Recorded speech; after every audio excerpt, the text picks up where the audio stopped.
तर मित्रांनो, अशा प्रकारे आता शोरूम मधलं काम झालेलं आहे. आपण एस्टिमेट काढलेलं आहे गाडीचं, तर ते जरा म्हणजे जास्तच चाललंय. बाहेर पण मी विचारलं, बाहेर ते म्हणजे थोडासा टेल लॅम्प जरा महाग जातोय आणि बाकी थोडंसं डेंटिंग पेंटिंगचं काम आहे ते पण मग कसं आहे, शोरूमवाले मायनर जरी असलं तरी मग ते म्हणतात की फुल पॅनलच आम्ही पेंट करणार, तर त्याच्यामुळे तो खर्च वाढूनच चालला आहे. म्हणजे मुंगी मारायसाठी बंदूक आणावी अशी गोष्ट झाली. त्याच्यामुळे आपण शेवटी मग असं डिसाईड केलं की इन्शुरन्सच क्लेम करून टाकू. कारण म्हणजे नो क्लेम बोनस जितका मला भेटणार त्याच्यापेक्षा जास्त माझा खर्च बाहेर सर्व हे करायला होऊन जाणार आहे. त्याच्यामुळे आता आपण इन्शुरन्सच्या ऑफिसला जाऊ. ऑनलाईन हेल्पलाईनवरून क्लेम इंटिमेट करायचा ट्राय केला, पण ते नाही होते. ते पिनकोड दाखवत नाही म्हणे.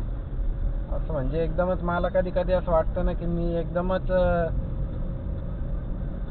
असं जगाच्या बाहेरच्या कोणत्या तरी आयलंडवर येऊन गेलेलो आहे, जिथे काहीच नाही होत ऑनलाईन.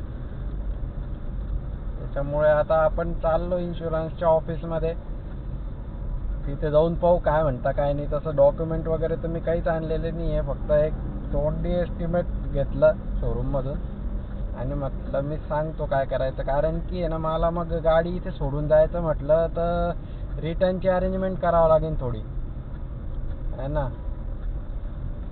त्या माइंडसेटने मी आलो नव्हतो आज, की आपल्याला गाडी इथे सोडून जायची आहे म्हणून. तर मग थोडंसं मंडेला वगैरे जर आज पाहू. इथे जर आज होऊन गेलं इन्शुरन्स, जर क्लेम इंटिमेट होऊन गेला आज आणि त्याच्यानंतर जर त्यांनी लगेच मला साईन करून दिला असेसमेंट जो करतो तो, तर मग आज जर त्यांनी असेसमेंट वगैरे केली तर मग नाईलाजाने गाडी इथे सोडूनच जावं लागेल. मग त्याला काही आपण करू नाही शकत. मला सगळं गाडीतलं सामान वगैरे सगळं काढून न्यावं लागेल.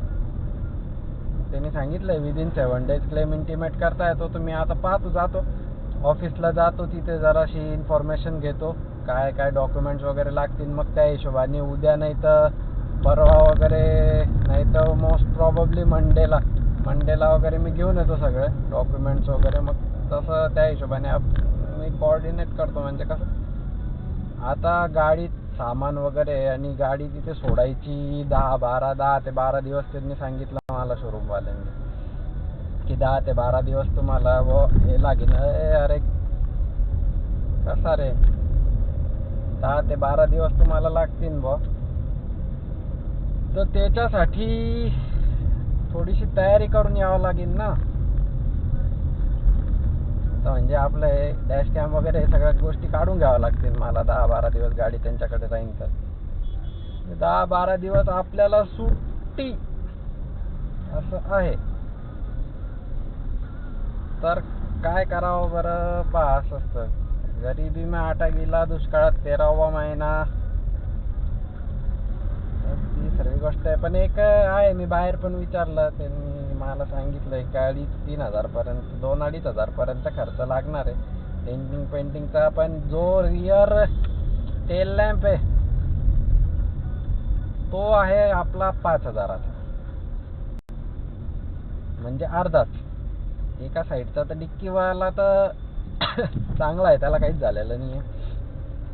इकडच्या साईडचा तुटला आहे आणि मागचं आहे डॅमेज झालेलं आहे थोडंसं. तर मग तरी पण त्याला कसं आहे, तो तेवढा पार्ट, तो टेल लॅम्प आहे 5,000चा आणि बाकी मग डेंटिंग पेंटिंगचा खर्च वेगळा. असं ते टोटल एक 30 पर्यंत जातं ॲप्रॉक्सिमेटली. म्हणजे त्यांनी ओव्हरऑलीच सांगितलं मला 30 पर्यंत खर्च आहे व तुमचा. तर आता इतका खर्च म्हटल्यावर मग आपल्याला इन्शुरन्स क्लेम केलेलाच बरं पडेल असं मला वाटतंय. इन्शुरन्समध्ये काय आपला 0 डेप आहे तर होऊन जाईल. त्याच्यामुळे काही जास्त इतकं टेन्शन घ्यायचं नाही म्हटलं. विचारलं पण थोडंसं, तर मला सजेस्ट केलं की इन्शुरन्सच करा बा, 0 डेप आहे तर काय इतका लोड घ्यायचा बरं.